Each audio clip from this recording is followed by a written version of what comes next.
बातमी आहे मुंबईतल्या पावसासंदर्भातली, कारण आज सकाळपासून मुंबईच्या पश्चिम उपनगरांमध्ये जोरदार पावसाला सुरुवात झाली आहे।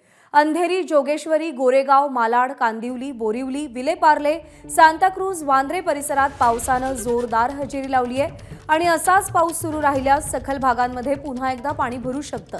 राज्यामध्ये आज सर्वदूर पावसाची शक्यता कायम आहे। गुजरातपासून उत्तर केरळ किनारपट्टीवर समांतर कमी दाबाचा पट्टा कायम आहे, त्यामुळे आजही मुसळधार पावसाचा अंदाज हवामान खात्यानं वर्तवलेला आहे। तर मुंबईमध्ये पावसाची संततधार सकाळपासूनच सुरू आहे। पश्चिम उपनगरांमध्ये मुंबईच्या विशेषतः मुसळधार पाऊस कोसळताना दिसतोय।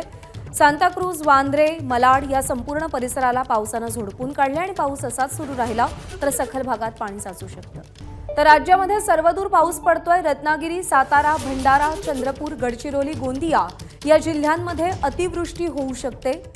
तर ठाणे, पालघर, रायगड, सिंधुदुर्ग, पुणे, वर्धा या जिल्ह्यांमध्ये मुसळधार ते अतिमुसळधार पावसाची शक्यता आहे। मुंबई आणि कोल्हापूरमध्ये मुसळधार पावसाचा अंदाज आहे। वादळी वाऱ्यासह पाऊस कुठे कुठे पडेल तर जालना, हिंगोली, अकोला, वाशिम, यवतमाळ आणि बुलढाणा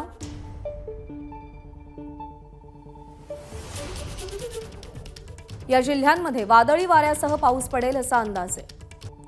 सूरज सावंत आपले प्रतिनिधी आपल्याला अधिक अपडेट देतील। सूरज, सकाळपासूनच मुंबईमध्ये पश्चिम उपनगरांमध्ये पावसाची संततधार पाहायला मिळतेय।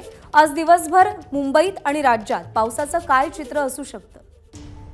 सध्या नक्कीच आपण पाहतोय तर हवामान खात्याकडून अंदाज वर्तवण्यात आला होता की शुक्रवारी मुसळधार पावसाची शक्यता वर्तवण्यात आली होती आणि त्यानुसार आज सकाळपासूनच पावसाला जोरदार सुरुवात झाल्याचं पाहायला मिळतंय। पश्चिम उपरंगणात मोठ्या प्रमाणात पाऊस हा सांगितला जात आहे। खरं तर राज्यात सर्वदूर पावसाची शक्यता ही वर्तवण्यात आलेली आहे। मात्र मोसमी पावसाचा कमी दाबाचा पट्टा हा दक्षिणेक आहे, तर कमी दाबाचा पट्टा आणि क्षेत्र पश्चिम बंगालच्या उपसागरात देखील सक्रिय आहे आणि त्याचमुळे कुठेतरी या ठिकाणी राज्यभरात मुसळधार पावसाची शक्यता वर्तवण्यात आलेली आहे।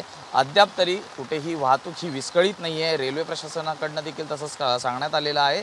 मात्र जर का पाऊस असाच पडत राहिला तर अनेक सखल भागात पाणी साचू शकतं आणि त्याचा परिणाम हा रेल्वे आणि वाहतुकीच्या एकूणच परिस्थितीवर पाहायला मिळू शकतो। मात्र सध्या मुंबई आणि कोल्हापूर या ठिकाणी मुसळधार पावसाची शक्यता वर्तवण्यात आलेली आहे, तर रत्नागिरी, सातारा, भंडारा, चंद्रपूर, गडचिरोली या ठिकाणी अतिवृष्टीची शक्यता ही वर्तवण्यात आलेली आहे। त्यामुळे आज दिवसभर पाऊस हा मुसळधार असाच राहणार असल्याचं देखील हवामान खात्याकडून सांगण्यात आलेलं आहे।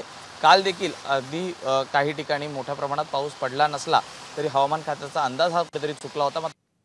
पासूनच पावसाने मुंबईत तरी जोर धरलेला आहे आणि मुंबईसह आसपासच्या परिसरात मुसळधार पावसाची शक्यता आज देखील हवामान खात्याकडून वर्तवण्यात आलेली आहे।